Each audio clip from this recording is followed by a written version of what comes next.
Hey guys, welcome back to the channel. I am your host, Mariology, and I am coming down with some illness or other, so please excuse my voice. This is why I am an anti-feminist, part 15. Feminism, in its infinite wisdom, have granted themselves the power to dictate what people say and control how people conduct themselves. This power shall stand undisputed. This they have also decided. Through them, through their ideology and thought virus, true, proper, honest-to-goddess morality shall be made clear. In the eyes and minds of dumbfuck nincompoops, proper morality includes, but are not limited to, hating, shaming, blaming, chastising, bullying, mobbing, harassing, putting down and beating down anyone of the opposite sex, as well as anyone opposing the viral thought infection. For you see, and you have to understand, stating that all men should be killed is just women blowing off steam and is not to be taken seriously, whereas stating that feminism is not a force for equality, nor a force for good, is hateful and bigoted conduct delivered from flint-hearted misogynists with drool dangling from their lips after a brief visit to their phenomenal-sized rape dungeons. Supreme proof, in fact, that this corporate-sponsored society of ours absolutely hate women, and so it ought to be deemed illegal, immoral and downright dastardly. In fact, only ruffians, rogues and serial rapists would disagree with feminism, for disagreeing with feminism is morally wrong, whereas calls to kill all men is morally good. Particularly so in a society where women are hated and enslaved, made subject to all manner of oppression and other such vileness that, oddly enough, allows for calls to kill all men, from women, with impunity. One is either a feminist or else one is a sexist. Obviously, this is a very nuanced view of things, and is in no way, shape or form a frightening tendency from feminism to demand complete and utter control on the concept of equality, as well as all things sex and all things gender. Truth be told, it is very monochromatic and slightly terrifying. This does, first and foremost, set in stone that one can only ever be sexist towards women, that sexism towards men do not exist. And this is strange and peculiar. When last I checked, there were at least one more sex than the female sex towards which one could be judgmental, bigoted and discriminatory. Though this is referred to as reverse sexism, which is about as obnoxious and absurd a term as reverse racism. There is no reverse to it. It is sexism and it is racism, and putting reverse in front of it implies that it only ever goes the one way and that the other way is an anomaly of no statistical, societal or personal significance. Which must be why it is so horrifying to state that it is okay to be white. It is not okay to be white, you know. If you state this, you must hate everything and anyone not considered white, despite nothing negative about anyone being stated in that particular statement. Now, clearly, stating something good about the perceived enemy must necessarily mean that one states something bad about the perceived forces of good, despite them not being mentioned at all. Of course, I have come to the understanding that quite a lot of the power and influence of feminism, as well as the social justice warrior political correct nonsense of later years, is a product of their alteration of language.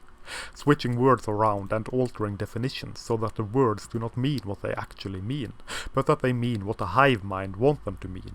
Newspeak is true speak, and it is double plus plus good new fact. George Orwell was a prophet and a seer of visions.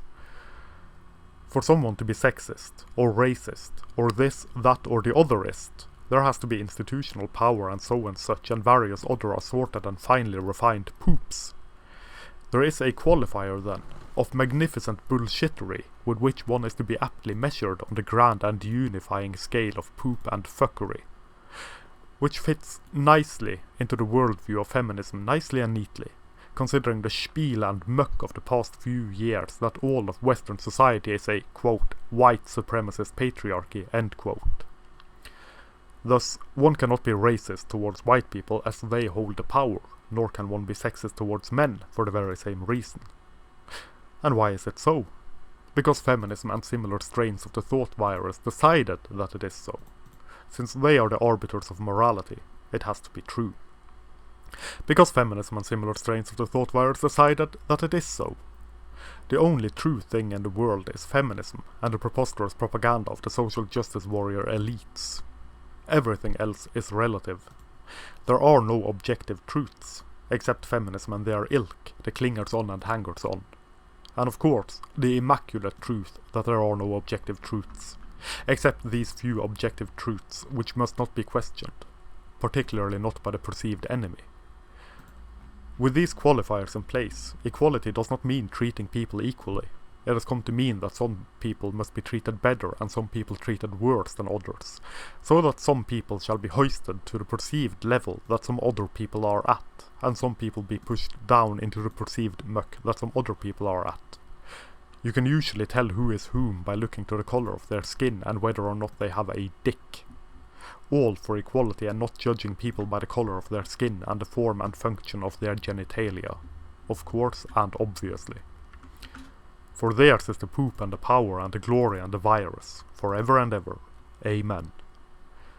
This is to say, all animals are equal, but some animals are more equal than others, and no animal shall ever wear human clothes, except that some animals shall wear human clothes, of course and obviously. The absolute state of it all. Western society appears to have peaked. It is in free fall at the moment, plummeting into debauchery and decadence, hedonism and hellfire, nitpicking and shit-flinging, despotic and misguided tribalism. We have reached a point in which the governing thought virus, lovingly delivered from the powers that be, can proclaim that up is down, that down is up, the sky is greenish brown, and all and sundry listen and believe. We are plummeting. Somewhere along the line, at the turn of the millennium, though probably some time before, it was decided that we shall no longer celebrate achievements and merit. We substituted achievement for victimhood, merit for superficiality, that is to say, race, sex, sexuality.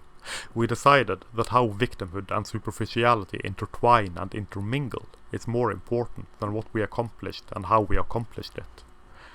We turned from celebrating free speech and individual liberty to celebrating severe restrictions on free speech and crackdowns on individual liberty. We decided that the absurdly self-contradictory positive discrimination is the right way to go about mending differences of outcome, for duping ourselves into believing that everyone of every sex, race, sexuality would pick exactly the same path through life, and that the only thing standing in their way had to be discrimination. There can no longer be any differences, for reasons of us deciding, probably in an opium dream after coming down from alcohol-induced delirium, that differences is a naughty word, a no-no word, a horrible byproduct of yesteryear, a thing which should not exist. As such, if the ruling class, that is the ruling class as seen through the lenses of feminism and the politically correct mob, are overrepresented here or there or in this or in that, it has got to be for reasons of discrimination. For the unenlightened, we are speaking about negative discrimination as opposed to positive discrimination, for that is how the herp derps, and one must not disturb the herp when the herp derps. Since it is a result of negative discrimination, even if unseen, even if merely assumed, blatant and obvious positive discrimination has to be implemented in order to mend it. The scales must be balanced, for there can be no differences because there are no differences because every single one of us is one and the same. Excepting white men, who are wickedness materialized, viciousness spawned from hell's iron gates. So, when white men are in the majority somewhere, it is discriminatory against women and minorities. If white men are in the minority, well, if men are in the minority, no matter the color of their skin, it is a victory for the forces of supreme equality, and there is no need for positive discrimination to mend this. In fact, it is straight up illegal in many places to positively discriminate in favor of men. The inverse does not usually apply, even when women are an obvious majority, as is the case with education, for example. There's an incredible absurdity in complaining that there are mainly white people, taking sex out of the equation for a moment, in this or in that in a country that is predominantly white. Not that this matters, of course. The outcome, the results of everything, has to be completely and utterly equal, so that if a country is 80% white and 20% black and ethnic minorities, there has to be at least 20% black and ethnic minorities in this or in that. If a country is 50% men and 50% women, there has to be 50% men and 50% women, and so and such. That people would choose differently based on this or on that does not compute to people who have had it beat into their heads that we are all blank slates from birth, all interested in exactly the same, and that we are all completely the same. No individuality exists within the collective, only groups and groups within groups within groups, all with the exact same experience as the other members of that group. The age of conformity brought groupthink to the table again, and one cannot state anything negative about this group for perceived discrimination, but one can state everything negative about that group for perceived privilege. At the same time, one cannot state anything positive about that group for the perceived offense this spawns in this group, all based on some mad manufactured hierarchy of so-called oppression, oppressors and the oppressed, all based on superficial, arbitrary characteristics. Talent and merit does not factor into it. Everyone is equally talentless and miserable in the current year. It is an age of absurdity and conformity, conformity in absurdity, conformity of speech and conformity of thought, where both the speech and the thought are absurd. The absurdity and nincompooperi does not matter and cannot be challenged, if it comes from the mouths and sizzling brain spasms of any member of one of the groups that we, in our infinitesimal wisdom, have decided are victims, are oppressed, are ever so downtrodden. Then everything must be accepted and tolerated due to some misguided notion of altruism and tolerance, where tolerance means nothing but tolerate this or we shall not tolerate you. Love is the law, love under force that strokes our tender backs with iron gloves lined with the most delicate of silks. When being a member of any one of the groups supposedly privileged, the opposite applies. Nothing shall be tolerated, and anything spoken that does not toe the party line is merely an attempt to regain control, to abuse, to oppress and so and various and sundry. We live in a tolerant society. It tolerates everything but that which is decided to be intolerant. That is, any thought, word or idea that goes against the so-called tolerance and inclusivity of the day. Men, in general, it has been decided through gentle application of the apex fallacy, are the privileged class, the bourgeois twats. White men doubly so. Straight white men 3 times as much, and straight white cis men quadruply blessed and privileged, no matter their actual station in life. For that is decided by the hydraulic press of intersectional feminism, and all their clingers-on and hangers-on, all the flotsam and jetsam, all the detritus that make up all the other interest groups for those identity groups that are, quote, allowed to have special interest groups in the insane and twisted totalitarian tango of the current societal zeitgeist. Men, as an identity group, are not, quote, allowed our own special interest groups, unless it is a special interest group for men that places its face neatly and nicely beneath the jackboot stilettos of intersectional feminist dogma, designed in such a way as to unlearn masculinity. This is clearly evidenced by the vitriol MRAs are met with wherever and whenever. We don't need it, for we have all the power and all the privilege, apparently. This despite being the only goddamned identity group towards which it is socially allowed to spew hatred, towards which it is socially accepted to call for acts of violence, up to and including killing us all for naught but our genitalia, towards which it is legally allowed to discriminate in the name of so-called equality. The truly privileged sex is the only sex whose genitals it is legal to mutilate at birth. Such prestigious privilege, much institutional power, wow. In a society in which the sexes were treated equally, it should be illegal for either sex to have their genitals mutilated against their will, at birth. But the privileged sex is not protected against such mutilations, whereas the oppressed sex is. Here is an excerpt from the book What Your Doctor Might Not Tell You About Circumcision, written by Paul M. Fleiss, Frederick Hodges. I found it very interesting, highly disturbing, and incredibly infuriating. Quote, in Richmond, Virginia, a healthy 2-day-old baby was prepared for circumcision by denying him food for 5 hours. Terrified, the baby began crying hysterically as soon as the circumciser strapped him to the restraining board. After half an hour in this position, the baby vomited. Doctors pumped his stomach. The circumciser proceeded to amputate the baby's foreskin without anesthesia using a Gomco clamp. The baby cried vehemently throughout the 90-minute ordeal. After the surgery, the baby refused to feed. His abdomen became distended and doctors discovered that his stomach had ruptured, requiring emergency abdominal surgery and the insertion of a feeding tube. After 25 days in the hospital, the baby was released. This baby had a perfectly normal stomach when he was born, but the trauma, excruciating pain of circumcision, and his prolonged crying caused his stomach to burst and spill its contents into the abdominal cavity." End quote. We have legalized and state-subsidized child abuse, as long as the victim is a boy, and so the herp derpeth once again, and up is down, and down is up.